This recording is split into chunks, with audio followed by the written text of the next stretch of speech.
தண்ணி கொதிக்க வச்சுருக்கிறேன். அதில் இந்த மெக்கரோனியெல்லாம் போட்டுக்கிறேன். சரியா?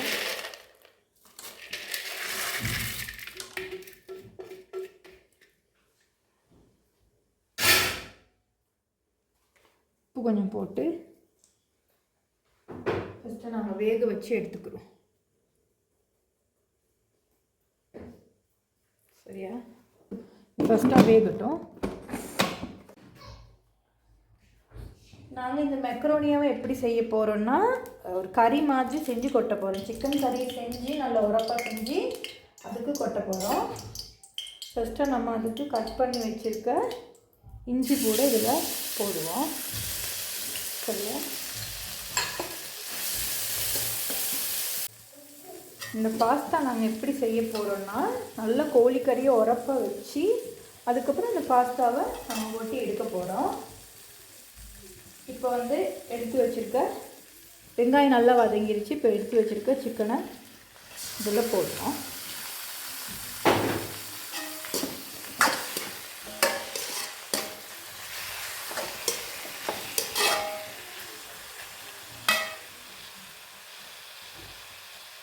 நாங்கள் உப்பு கொஞ்சம் போட்டு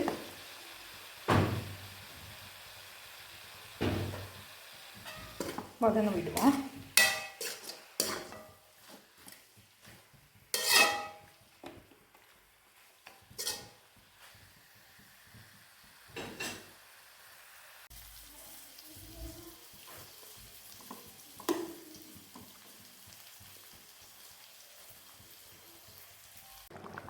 இப்போ பாருங்கள், நம்மளோட கோழி நல்லா வெந்துருச்சு.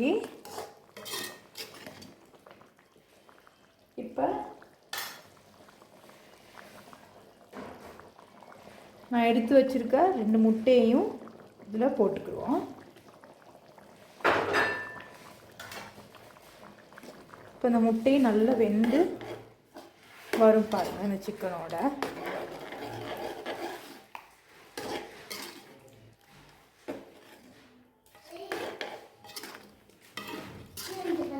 இது செஞ்சு சாப்பிட்டு பாருங்கள், நல்லாயிருக்கும்.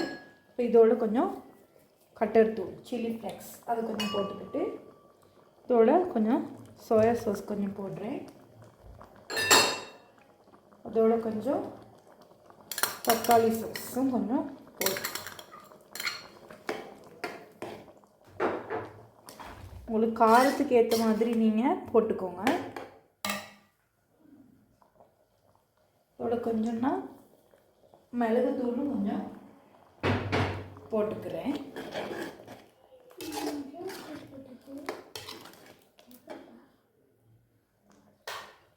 இப்போ இதில் நான் எடுத்து வச்சுருக்கேன் கீல்ஸ், இதையும் போட்டுக்குவோம். கீல்ஸை பொரித்து போட்டிருக்கலாம், ஆனால் நான் இன்றைக்கி அப்படி போடலை. ஏன்னா நான் வேக வச்சுருக்கேன், அது நல்லா வெந்து வரும். சரியா? கேரட்டை நம்ம கடைசியாக போட்டுக்கிறோம். இப்போ இது கொஞ்சம் குக் ஆகட்டும்.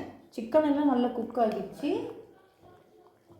நம்மளோட இந்த முட்டையும் கீல்ஸும் கொஞ்சம் சுண்டி வரட்டும்.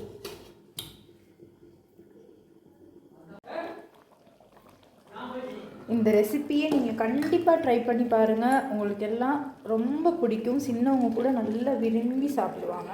கொஞ்சம் கேரட்டையும் நான் போட்டுக்கிறேன். கேரட்டை ஏன் நான் கடைசியாக போடுறேன்னா, நான் கேரட்டை சின்னதாக தான் நான் அதை துருவி வச்சுருக்கிறேன், கிரேட் பண்ணி வச்சுருக்கேன். இப்போ அதனால தான் நான் கேரட்டை கடைசியாக போடுறேன். சரி, கேரட் அவ்வளோ வதங்கணும், இந்த வேகணும்னே இல்லை. கேரட் அவ்வளோ வேகணும்னு இல்லை. இப்போ எடுத்து வச்சுருக்க பாஸ்தாவை நாங்கள் போட்டுருவோம்.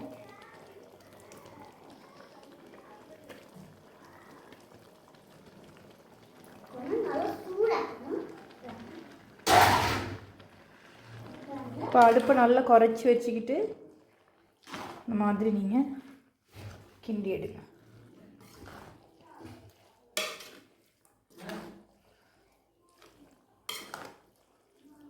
இந்த ரெசிபி கண்டிப்பாக எல்லாத்துக்கும் பிடிக்கும். செஞ்சு பாருங்கள். செஞ்சு பார்த்துட்டு எப்படி இருக்குன்னு கமெண்ட்டில் சொல்லுங்கள். என்ன லைக் பண்ணுங்க, கமெண்ட் பண்ணுங்க, ஷேர் பண்ணுங்க. அப்புறம் என்னவா தெரியாது. செஞ்சு பார்த்துட்டு எப்படி இருக்குன்னு கண்டிப்பாக சொல்லுங்கள்.